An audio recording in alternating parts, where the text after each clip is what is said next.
Is it a polynomial? So welcome to this fun game of identifying whether something they give us is a polynomial.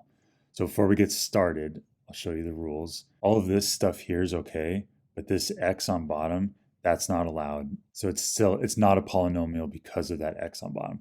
It's fine for math. There's nothing wrong with having x on bottom, but it's just not a polynomial. And then this negative exponent here for the y makes this not a polynomial. Once again, it's totally fine for math. There's nothing wrong with it. It's just not a polynomial. And for this one, it's the root x. So these other terms are okay, but if there's one term in there that doesn't work, it's not a polynomial. Is it a polynomial? Number one. It says 4x cubed plus 2x minus 3. Well, yep, everything looks right. We have three terms, and each of those terms is a coefficient times a variable to a power. And so the answer is yes for the first one. For number two, 3x squared plus 5x minus 12. This same idea, there's three terms and they all are just to an exponent. It's totally fine. Yes, it's a polynomial. Let's do number three. All right, for number three, is it a polynomial? This one is not a polynomial because of the x on bottom, so the answer is no. Number four, is this a polynomial? So we have a whole bunch of terms. We have an xy here, but that's totally fine. It's still a polynomial, so the answer here is yes.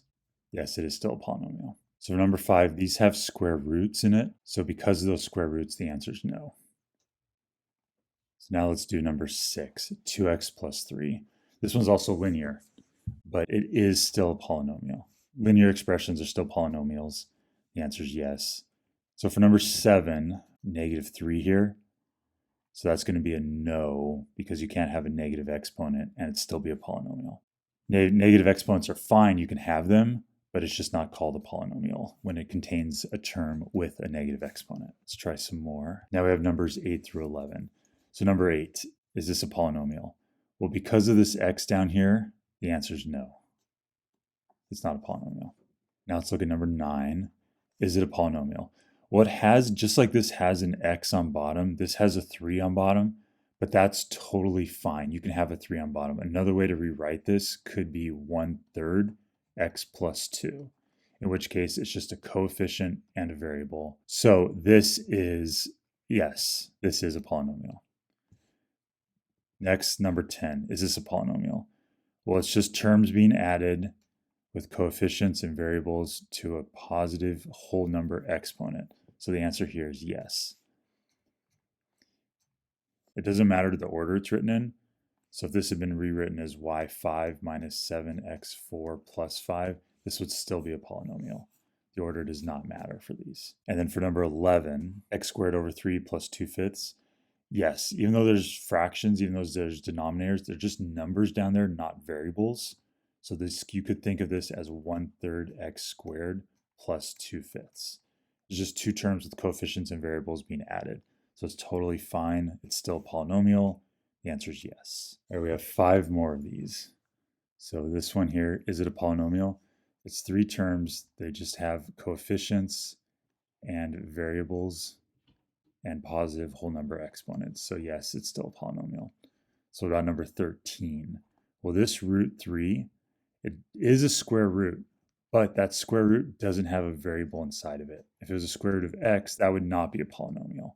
But this is a square root of 3, so that's just a number. It's irrational, but it's still a number. This is 2 terms with a coefficient, a variable, and a positive whole number exponent.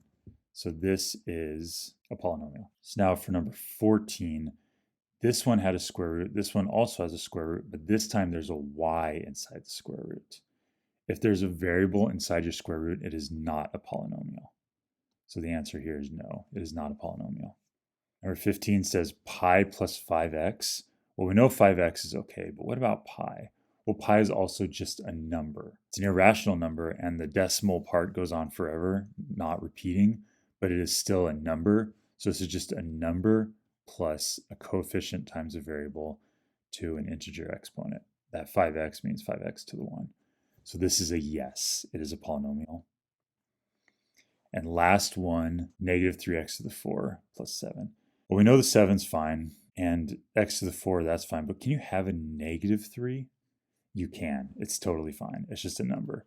So negative 3x to the 4, this is our coefficient, our variable, and our exponent, plus the 7. So this is yes. This one is a polynomial. And that's it. We just did a whole bunch of these. Is it a polynomial? If you want to try this again on your own, or you want to see this page that we did this on, I'll include a link down below in the description. It's at andymath.com. Here's the page right here. And then at the very bottom, there's also related pages. So there's other things related to polynomials, lots of different topics you can try out. Wow, there's a lot of stuff you can try out. So feel free to visit this page. I'll include a link down below in the description. Please like this video and subscribe to my channel. It really helps. And I'll talk to you guys soon. Bye.